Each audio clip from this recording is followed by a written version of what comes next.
You're listening to Compton's very own Ice Cube, Eazy-E, and Dr. Dre. I gotta tell you, you are witnessing history.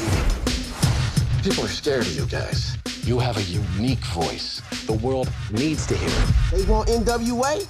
Let's give them N.W.A. Please welcome the director of Straight Outta Compton, F. Gary Gray.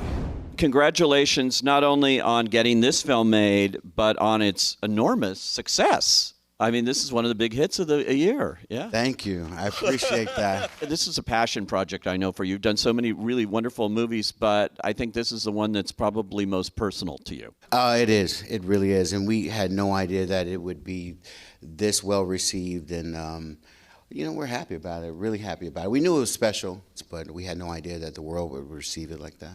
Yeah, it's really kind of crossed over to all audiences, basically, too. And it opened, it's interesting because it opened the middle of August. We didn't really focus on a release date. We just focused on trying to tell the story. A lot of people kind of in hindsight say, did you expect this to happen? And, you had to know. And, I'm like, no, we really just focused on telling the story. And because it's not only a story about Ice Cube and Dr. Dre and the group, it's partly my own story. I grew up in that environment, in that era, experienced some of the things that you see on the screen, and we just focused on making it authentic. When my agents called me and they said, you should read the N.W.A. movie, I was a little hesitant because it's 5 characters, 10 years, and I said, you only have 2 hours to tell the story. I think it's almost impossible. I know the guys, I know the controversy, I know the drama. You can't fit it into 2 hours. When I read the Andrea Berloff draft, it was kind of strange to read something that had all the street stuff and gangster rap, and then there's this kind of sweet coming of age story in there.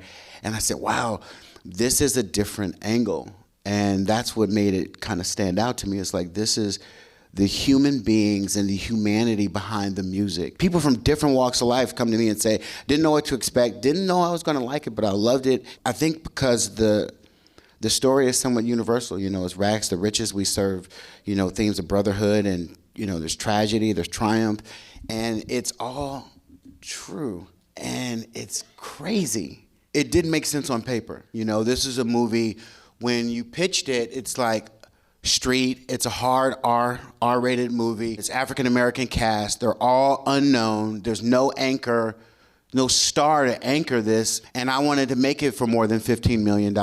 All the things that would get you kicked out of a studio. It's true, I've been kicked out of several. Did a great job, and that cast that you mentioned, fantastic, right down the line, including Cube's own son, who looks so much like him but can act. Your songs, they glamorize the lifestyle of gangs, guns, drugs. Our art is a reflection of our reality. What you see when you go outside your door? I know what I see. And it ain't glamorous. I had people tell me, you end up doing Straight Outta Compton, you're gonna go backwards. And I heard, I heard terms like, this is a career ender, this movie lateral at best, and you should consider doing something different. But I said all that to say, Ice Cube couldn't convince me to put my career on the line by putting his son in the movie. It was too much at stake.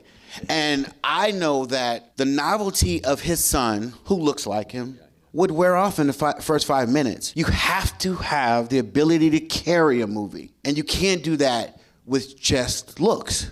He auditioned for 2 years. The only person who nailed it was Jason Mitchell, who played Eazy-E. He's the only guy who Skyped an audition, and I said, that's the guy.